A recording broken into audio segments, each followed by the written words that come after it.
Evening, everyone, and welcome to this evening session on what freedom looks like, collages from Shekhawati, organized by Sahapedia. Before we move on, let me tell you briefly about Sahapedia. Sahapedia is an open encyclopedic resource on the arts, cultures, and histories of India. Sahapedia offers digital content in multimedia format, articles and books, photo essays and videos, interviews and oral histories, maps and timelines, authored by scholars and curated by experts. Subject areas range from ideas and belief systems, rituals and practices, to visual and performing arts. Today's live session is a part of the Roots of Rajasthan project partnered with Royal Rajasthan Foundation, the social impact arm of Rajasthan Royals, to document the cultural heritage of the state of Rajasthan. And now it is my pleasure to introduce you all to Aditya Ruya. With over 3 decades of experience in the fine arts and crafts sector, Aditya has been an avid collector of the arts and advisor to many private collections and auction houses. He has spent a decade giving contemporary context to Indian craft, for which he received awards from the Handicrafts Export Promotion Council for 2 consecutive years. Bombay Art Gallery, known to promote abstract art, was also his brainchild. Aditya's current interests lie in the field of painted photography and later phase of Nathdwara painting and photography. His research in the art of Nathdwara led to 2 acclaimed exhibitions: Nathdwara Photography as Propaganda and What Freedom Looks Like. Both can be viewed online on academia.edu. Currently, he is pursuing an MA in the Art and Culture of the Pushti Marga from Bombay University.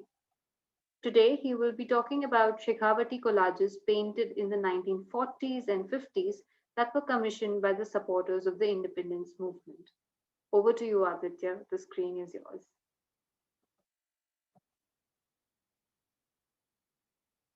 Only yesterday we have celebrated Republic Day, and it seems like a very good corollary to that celebration to speak about these collages.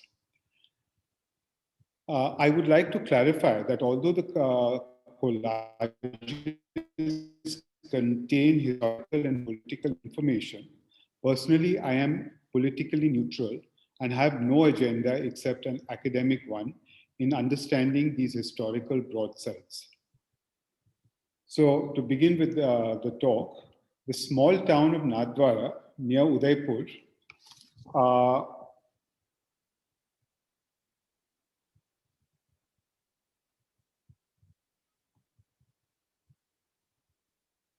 so yeah, this is how this is a view of the show at Chatterjee and Lal in 2018, and we start with the talk. The small temple town of Nathdwara near Udaipur became ground zero for modernity at a moment when traditional art forms were being challenged by emerging technology of the late 19th century and early 20th centuries. Instead of succumbing to artistic paralysis, the artists of Nathdwara embraced technology, leading to a coalescing of art forms, resulting in collaging. I have broken this talk into 4 parts for better understanding of these collages. 1, the area where they were found. 2, how the concept of Bharat Mata came to be. 3, the mother and her sons. 4, the deification of Gandhi. So Shekhawati, a small area north of Jaipur, was home to a number of Marwari families who were staunch supporters of India's freedom movement. Influenced by Vaishnav philosophy, these merchants were followers of Chaitanya or Vallabh Sampradaya. Shekhawati is the fine spot of these collages. These collages perform the role of broadsides, topical broadsides and visual images that reconfigure the national and the local and aspire to express regional understanding of the political climate in the country during the 1940s and 50s. They disseminate the cause of nation building within local spaces and spheres. The anonymous artists who put together these manipulations were decidedly people with deep insights and thoughts into political, social, and cultural processes, and who used their artistic agency to create local awareness and through it a social life for their interpretations. It is likely that these collages were put together locally in Shekhawati using backgrounds painted in Nathdwara by women artists, or in urban areas where the owners of Havelis lived. The prints seem to have come from diverse sources such as Delhi, Bombay, and Calcutta. One of the collages has the name of a Delhi framer with a overprint of Nathdwara. Another, featuring Ganga Singh, has a label of a framing company, Harnarayan and Sons, from Jodhpur. What is certain is that they have been found in the Havelis of Shekhawati region, and it seems that framers were used as marketing or framing agencies. Ramesh Sharma of Khubiram and Sons, a leading firm in Nathdwara dealing with local paintings, confirmed during personal interviews that utopic images used in the collages in this show were painted in large quantities and used for decoration purposes by rich devotees who visited Nathdwara for pilgrimage.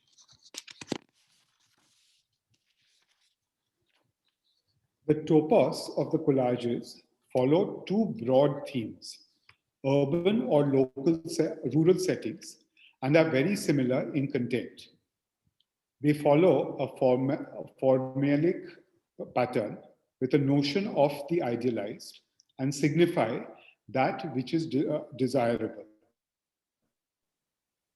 This allows for a reading that symbolizes the ideal, the much aspired Ram Rajya, the promise of an ideal nation.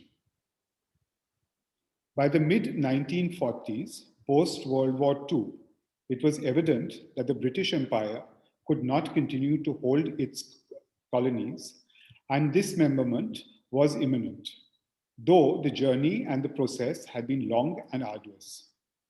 These collages map the cusp between the final years before independence and the first few years after independence. Art historians have been able to make interesting readings of these broadsides. Metaphors such as Bharat Mata, both anthropomorphically and through landscape, Krishna, Rama, delineation of spaces and level, and the use of light and darkness denote time frames and events. These illustrate the intensity of the final moments of independence and the experiments of a young nation achieved through a long and mediated process involving numerous groups, leaders, shifting alliances, and machinations. The construct that is India has a deep-rooted history built by generations and millennia.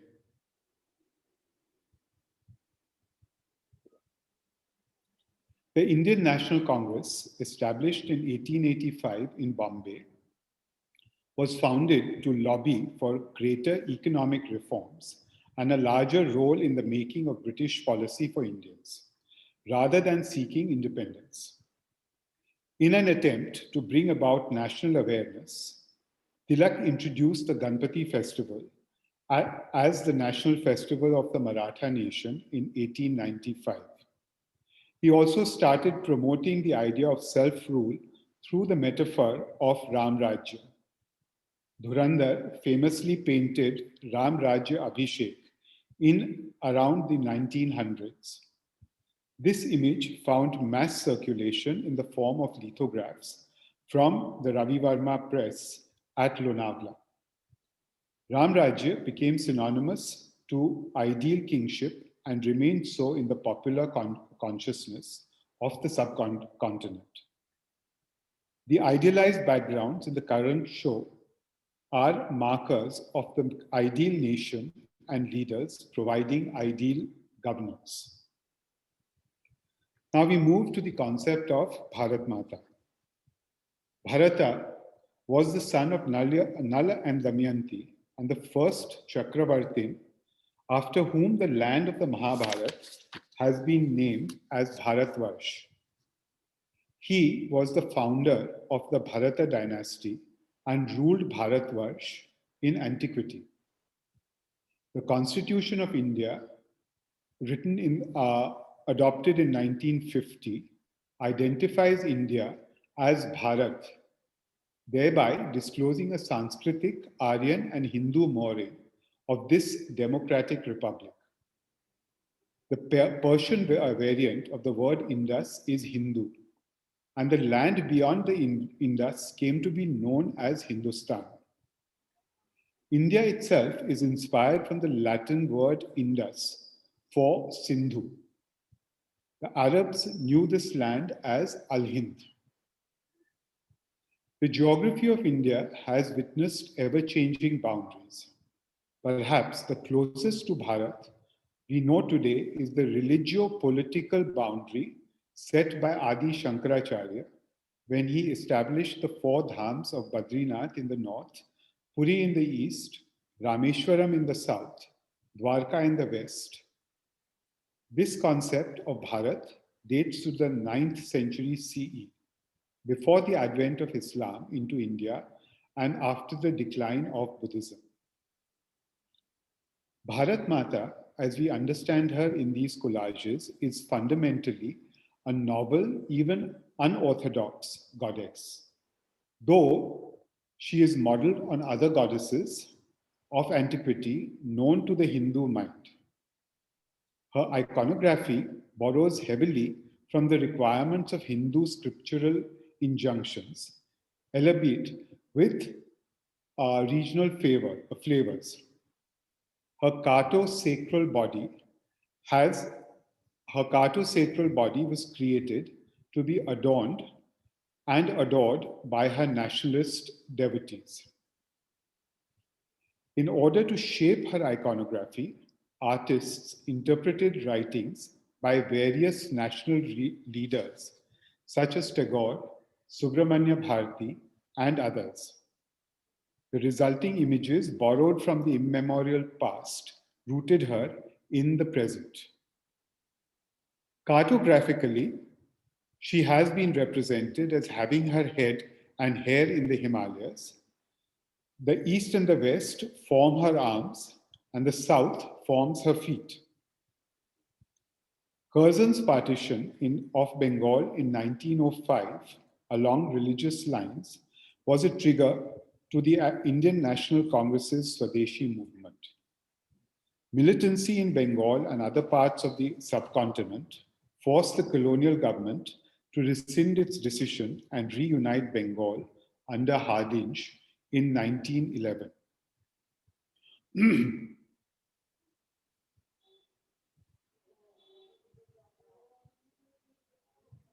For the first time, Abhindranath Tagore depicted and presented Bengal as Bangamata in his much published painting. This icon depicted a saintly woman in a Bengali sari holding in her hands a sheaf of cloth, a sheaf of rice, manuscript pages, and a rosary, signifying industry, agriculture, learning, and religious belief. In other words, Siksha, Diksha, Anna, and Bastra. Bengal already had a tradition of Durga Puja, and portraying the motherland as a divine mother caught the popular imagination very quickly. Later, this icon was to give rise to the idea of Bharat Mata and her many avatars. The concept of a motherland had easy access to the national consciousness of a people aware of multiple goddesses. In 1936, a temple dedicated to Bharat Mata was consecrated in Varanasi, the most sacred city of the Hindus, and her religio-sacral geobody is the icon venerated in the temple. By the 1940s, her religio-sacral body and her geobody had become interchangeable, and her predominant identity was that of a compassionate and nurturing mother. However, some hardliners represented her as multi-armed, multi-handed, armed with various warlike attributes. In the avatar represented in these collages, she appears in the Shanta Bhav, being approached by her Vaishnav sons, representing a Vaishnav nationalism. I borrow this term, Vaishnav nationalism, from Dr. Jain, and is not of my own coinage. In them, her body is visualized as bearing snow-capped mountains, gushing streams, waterfalls, dams, verdant grasslands, and lakes, an aesthetic characterized as patriotic pastoral. And again, I borrow this theme from Professor Christopher Pinney. Aditya, A mother so ancient, yet... interrupt you. Can we see some slides as well? Yeah, I'm just going to move into the slides after this. Yeah. Okay. Thank you. So I'll just give the introduction and then I'll move into the slides. Sure. A mother so ancient yet of such recent origin needs a hymn too, one that speaks of her ancient and recent characteristics, and Bankim Chandra Chatterjee composed just such a hymn around 1875 titled Vande Mataram. Rabindranath Tagore transformed it into a song in 1894 and sang it for the first time at the opening session of the Indian National Congress in Calcutta in 1896. Since then, the party's national conclaves and sessions began with the singing of the hymns. In 1906, a flag with Vande Mataram in its central band was also proposed. It has all the characteristics of an ancient hymn. Sorry, I'm sorry to be taking up this time for the introduction, but unless you really get an idea of what we are talking about, the history behind these collages, they will be a little difficult to understand. Therefore, I'm taking up your time on this introduction. In 1950, it was formally installed as the national song through her warrior ascetic sons, had adopted it as a battle cry. For the first time, the colonial state confronted the concept of a country being portrayed as the motherland. Arrests and punitive action followed the singing of this hymn. A territorial and cartographic act began to be couched in an anthropomorphic, sacred, regional translations appeared soon, and it started being sung throughout the country. Now, to speak about the mother and her sons. The story of the Indian independence is one that evolved over a period of a century, and many sons emerged and sacrificed themselves in the multiple ways to achieve an indigenous polity. In these broadsides, the prominent players are Mahatma Gandhi, Vallabhbhai Patel, Jawaharlal Nehru, and Subhash Chandra Bose. Gandhi implemented through the party structure a unique form of agitation known as Satyagraha. Satya, truth, Agraha, convince without being obstinate or uncompromising, which he coined in 1906 while agitating against apartheid in South Africa. Gandhi's philosophy of Satyagraha was born of his firm belief in truth, ahimsa, Sarvodaya, which is common good, self-discipline, and self-suffering, influenced primarily by Hinduism, Buddhism, and Christianity. Each satyagrahi was expected to follow these codes of conduct.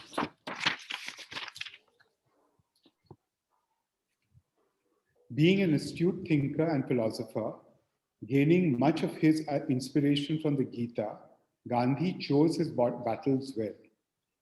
Through the constructive program, which targeted social religious reform, self-reliance on indigenous industry, health and sanitation, adoption of a national language, and intercommunal harmony, Gandhi reached the masses, converting the ideology of freedom into a mass movement, mobilizing the entire country into worshippers of Bharat Mata. The charkha became a symbol of this movement and was even adopted as a symbol on the flag of the Congress Party in 1931.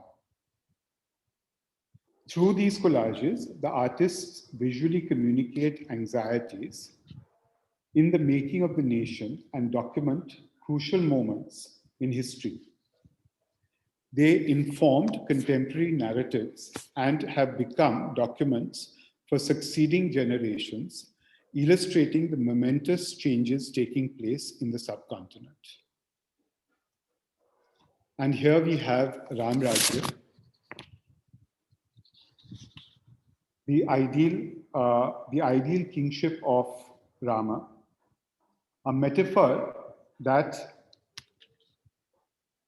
we see through these collages.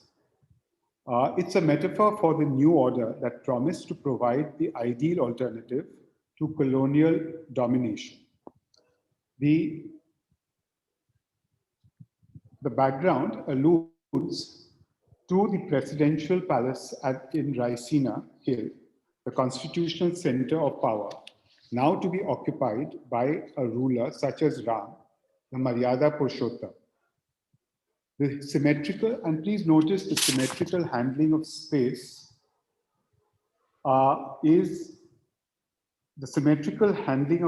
represents the hope for perfect governance promised by self-rule. The electric lights that we see here aspire for an industrial future and the prosperity it promises. The cinematic background is homage to motion picture technology, popular since the 1930s. The full moon is a metaphor for auspiciousness and happy tidings. Gandhi sang hymns to Ram at his prayer meetings, popularly known as the Ram Dhun.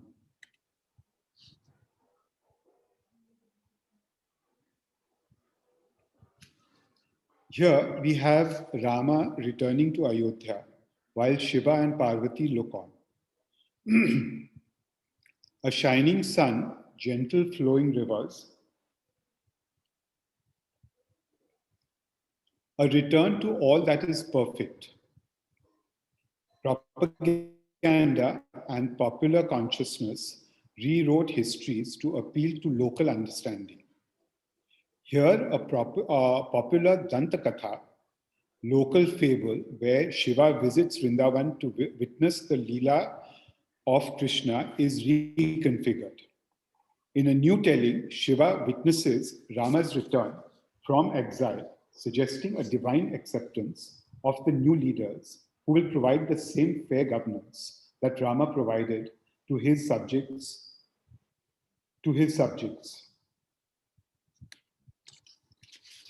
And here we have Mahatma Gandhi and Madan Mohan Malviya receiving the Congress flag circa 1930. Madan Mohan Malviya was one of the earliest freedom fighters. He was elected president of the Congress Party 4 times in 1909, 1918, 1932, and then again in 1933. The artist depicts a moment where he received the responsibility of running the Congress Party along with Gandhi. Mother India is depicted here in an early style taking a cue from the paintings of Bangamata by Nandalal Bose. The background is of an earlier time, derived from the styles of Master Kundan Lal and Ghasi Ram, both innovators in the Nathdwara tradition. So here you have the 1931 flag with the charkha, and you have Bangamata, almost sort of a Bengali version of Bharat Mata being shown in this slide, collage. After the Tripuri AICC session, the 1939 Tripuri Congress session of the AICC committee was the point where the left wing and the right wing parted ways. Both became frustrated with Gandhi's passive activism and left for Germany via Afghanistan, while the rest of the Congress continued in Gandhi's path.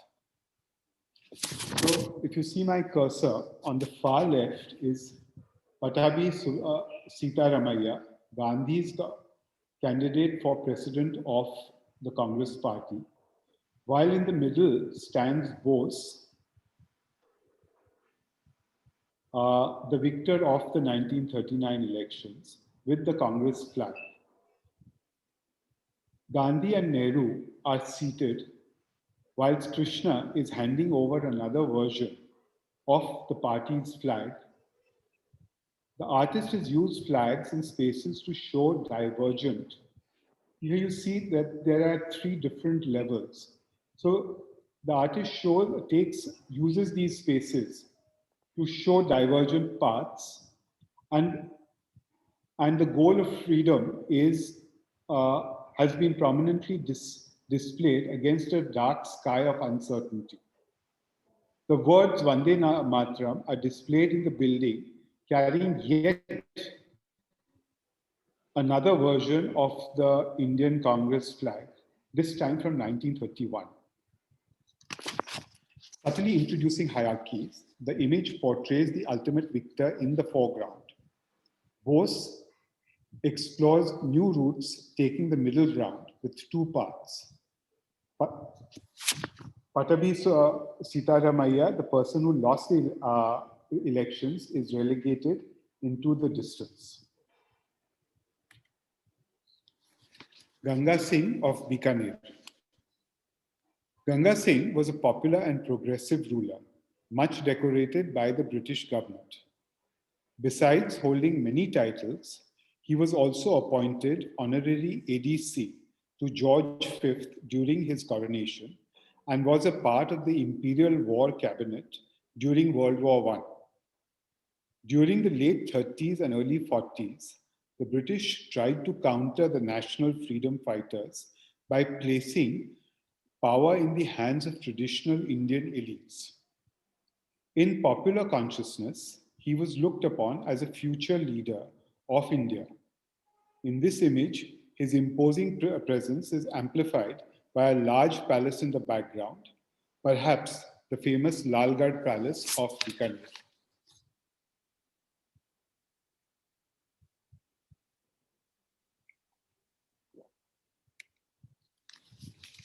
Swarup Rani, Kamla and Jawaharlal Nehru.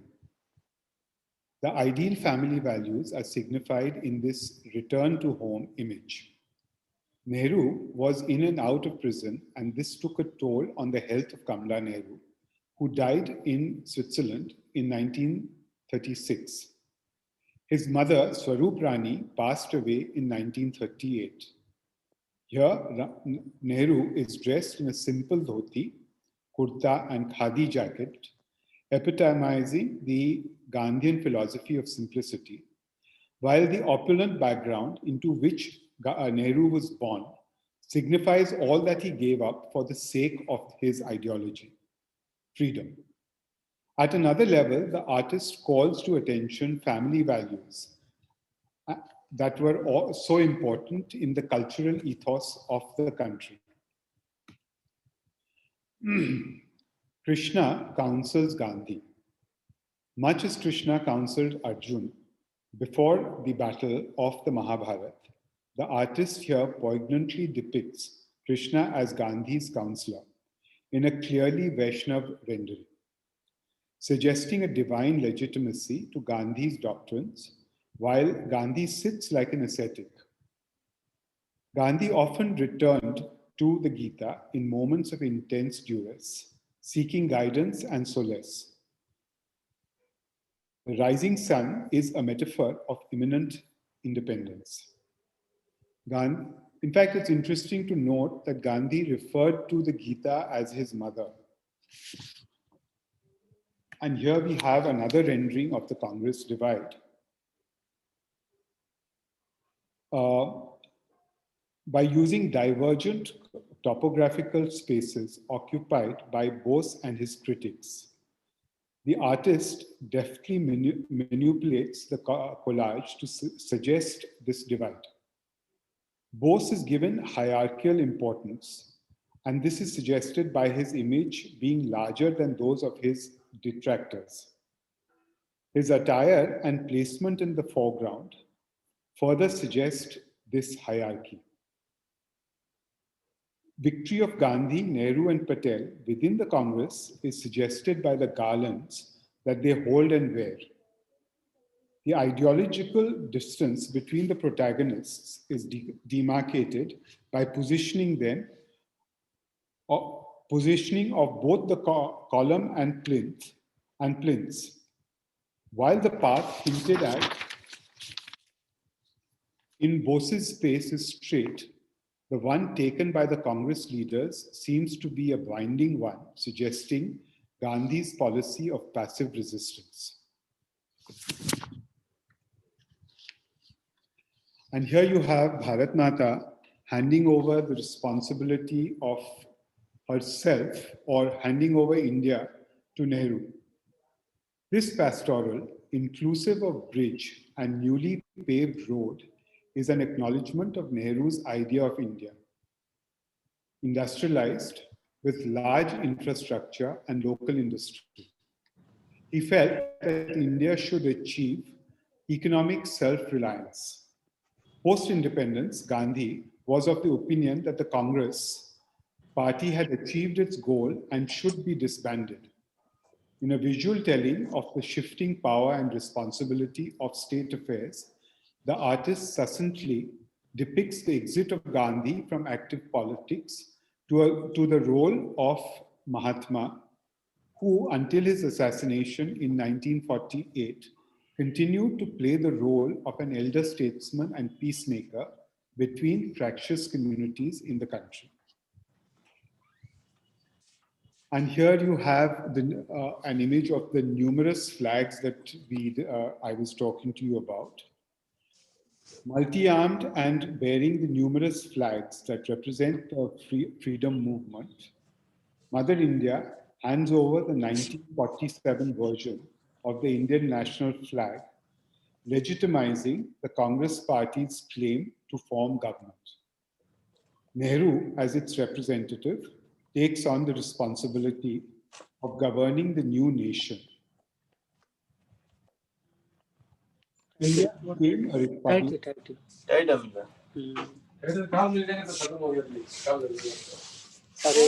would request the audience members to place themselves on mute, please.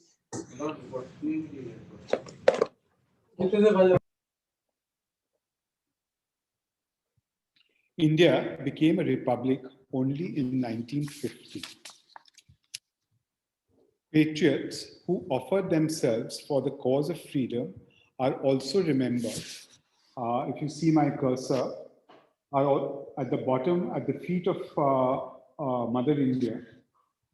Patriots who offered themselves for the cause of freedom are also remembered by the act of presenting their heads to Mother India. It is implied that Nehru inherits the selfless service and devotion of the martyrs. And from here we go to this part where the collages suggest the deification of Gandhi.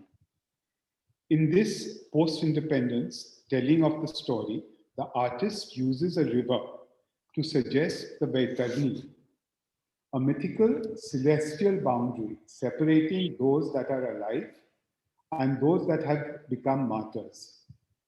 This divides the space between those who have achieved distinction of martyrdom and Nehru, who practically hold the responsibility.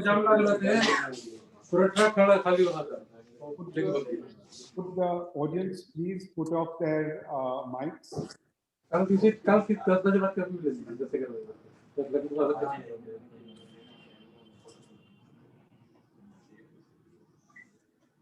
The image of Bose,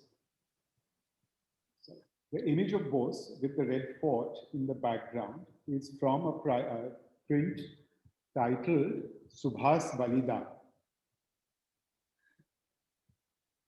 from 1943. Here you see Gandhi as the father of the nation, walking larger than life. Another example of deification. The artist forces us to equate Gandhi with the nation, as if the two were interchangeable. The scepter looms as large as the sun in the horizon, promising new beginnings. This is a very interesting collage, which has been laid on a photo card. And through the act of recomposing the print on a mount board, the framer has increased the impact of an already emotionally charged and layered print by Sudhir Chaudhary. On the horizon, while Khudiram Bose is shown at the gallows, the Ashokan capital is garlanded, accepts the offerings of the heads of the martyrs, Bhagat Singh, Surya Sen, Kanhaiya Lal Dutt, Devvrat, and Rameshwar.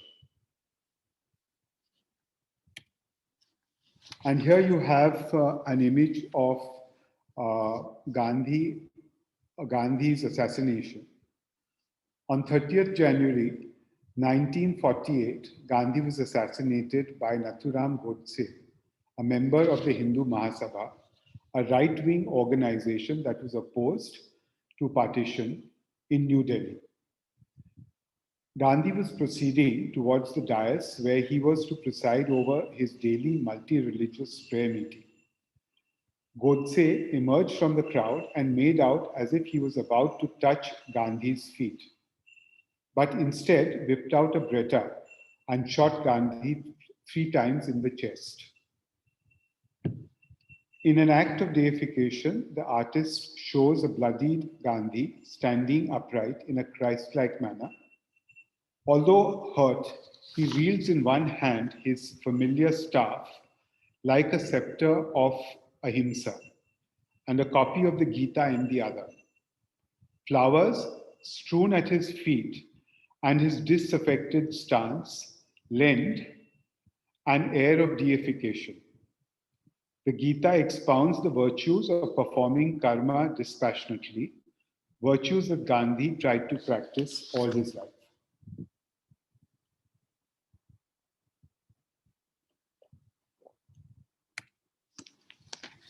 Gandhi ascends to heaven. Independence, partition, the assassination of Gandhi and its fallout all had a tremendous impact on the young nation. At this time, patriotic fervor reached its zenith and popular media expressed this in multiple ways. This calendar from 1949 shows Gandhi ascending into the abode of prophets, much like Ram returning to Ayodhya in the chariot drawn by flying peacocks. Patel and Nehru faced the country and the challenge of rebuilding the nation. And here you have a chromolithograph by Shankar Art Studio In this highly complex work, uh, Chonkar imagines India being by blessed by Gandhi along with Rama and Sita, while Mother India pays homage to Gandhi, employing right-wing Hindu ideology with Hindu symbols like the Purna Ghat and the sun rising in the horizon. And finally, we have a chromolithograph published by Ramolal Gupta showing Parliament House in the background, which is the seat of the Republic, signifying the creation of a secular Republic of India, while the deified presence of the father of the nation is felt through his statue and floral offerings. By drawing the map of India, and here's the map of India at the base, on the pedestal of the statue, the artist attempts to suggest that Bapu and India are synonymous. Well, thank you for your patience, and that is the end of the talk. I hope you've enjoyed it. Thank you, Aditya. Thanks to Rajasthan Royals and Royal Rajasthan Foundation who have supported this talk and who are supporting our project Roots of Rajasthan. I would urge all the audience members to follow our social media page for more such interesting talks next month. So, thank you, everyone. Have a great evening. Thank you, Aditya. Thank you. Bye bye.